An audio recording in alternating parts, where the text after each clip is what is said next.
They hit me up before to get gis for me. I even gotten like crazy offers over like $2,000-$3,000 for like certain ones. What? And I turned it down.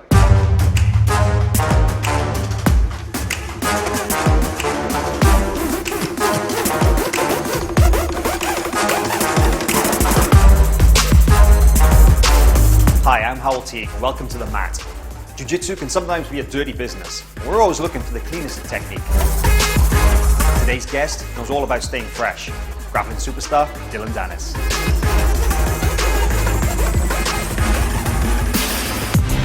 Every day is laundry day when you're a die-hard grappler. It doesn't matter if your belt is black or white. You can't put in your time on the mat unless you put in your time in the mat.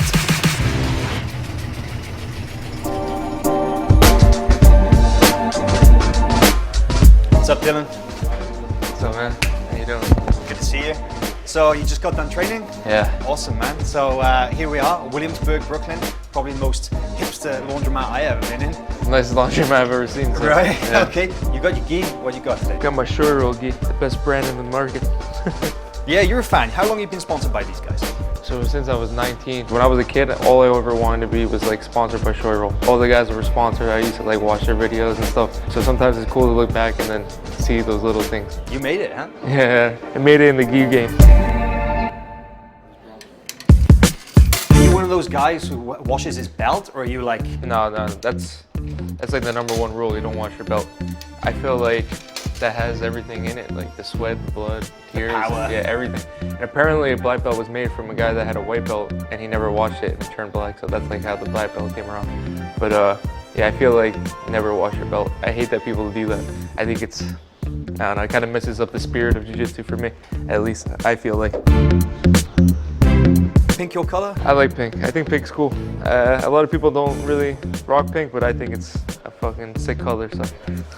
Well, tell me about what kind of cut you like. You like a light gi, you like a heavy gi, what do you like? Depends. Now that I train at Unity, I like a little bit of a lighter gi because it's so hot in there. Yeah, but like back in the day when I used to train at Marcel's, it was really cold, so it was better to wear a little bit bigger gi. But I mean, the cut doesn't really matter to me. How many gis do you think you own?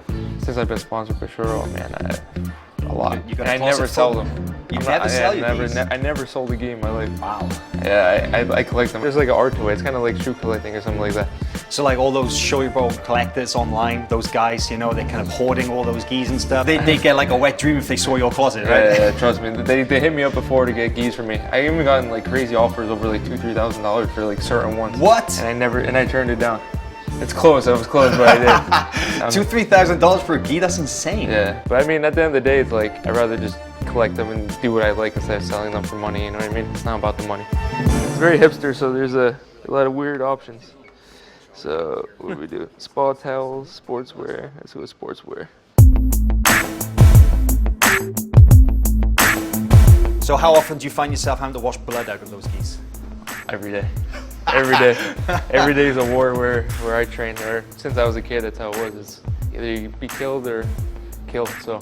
I mean, Unity as well. You got a reputation of you guys train hard there, right? I mean, Tell me about that. There's no prisoners in that gym, man. Every single day is war, which I love. That's the reason I fit in so well there, because it's a fighter's gym.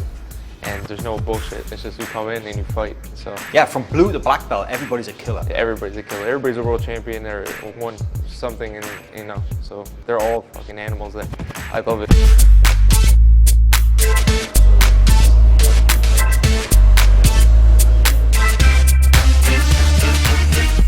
All right, so Dillon, last year was a pretty big year. You moved away from Marcelo's team and you hooked up with the guys at Unity. You seem to have really taken to the team. What has it done for your jiu-jitsu, if anything?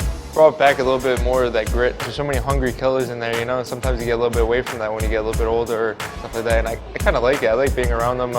Everybody's hungry. Everybody has this, you know, heart of a lion kind of thing. So it's really cool, you know. You were one of the few black belts in the gym. There's a lot of colored belts, you know, who are all real, like, hardcore competitors. Yeah. And you're one of the few Americans, right? Do you feel like you got a target on your back at all? Or? No, I mean, in the beginning, yeah, when I first went there, I think they came at me. But now we're all friends. It's all cool.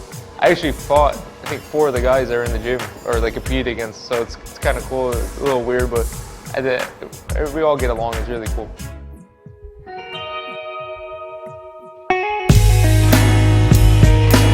from Jersey, Yeah. you know, born and raised over there. Now you're living in Manhattan, Yeah. and you seem to really, you know, kind of slipped into the Manhattan kind of New York scene. You know, Yeah. you hang out with a lot of guys who are kind of, you know, big into the fashion scene, a lot of models, a lot of photographers and stuff. Did you ever get any fashion tips from Conor? I mean, Because you guys have got yeah, different styles. we always right? share ideas though. Yeah? Like it's fun going shopping. We just always like, we're just always on with that stuff, you know. We just always share ideas and stuff, you know. Hey, do you like this? Do you like that?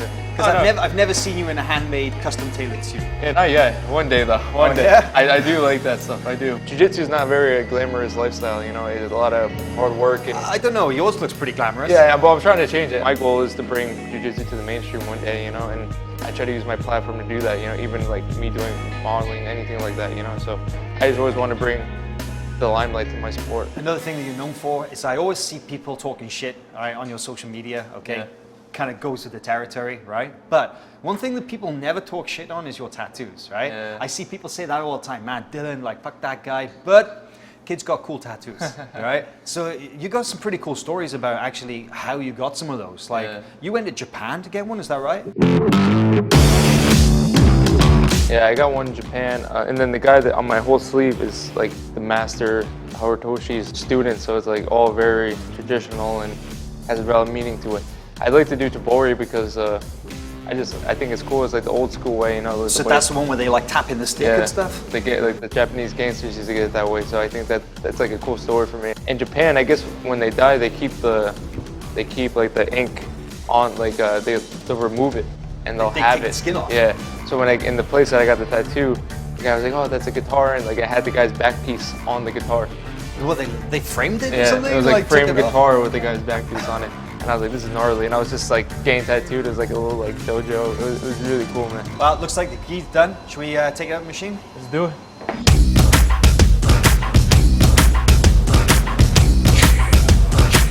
A rapid fire questions is going to put you through the ringer, okay? Let's go. So, what other sport, if not jiu-jitsu, would you become a professional athlete in? Basketball. Favorite city you've ever visited? Rio.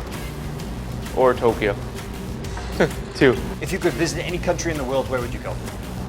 Russia. What's your favorite music to listen to get amped up for a competition? Rap music. Anybody in particular? Skepta. Most memorable moment from a competition, good or bad? When I broke my arm. Copa Podio 2016, right? Yes. I think that's one of my favorite moments in my whole life. Just to kind of puts your mind in zen. I don't know. It's something cool about it. Favorite food to eat after a match? Before and after pizza. Doesn't really matter. I don't change nothing, so. Do you have any rituals before a big match? No, I don't believe in that kind of stuff. I train hard every day and that's all that matters. Fuck the rituals. You could choose any grappler, past or present, you would want to go against. Who would it be?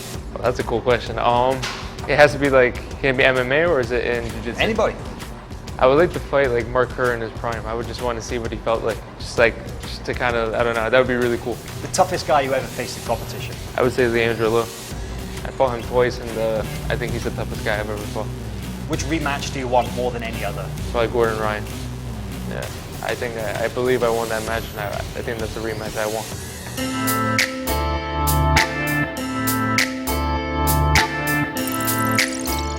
I hope you didn't shrink it. Yeah, hopefully not. It's nice and crispy now. We need someone to come and fold it because I'm not good at folding. That's it for this episode of The Mat. Thanks for joining us. Dillon, it's been a pleasure as always. See you again next time.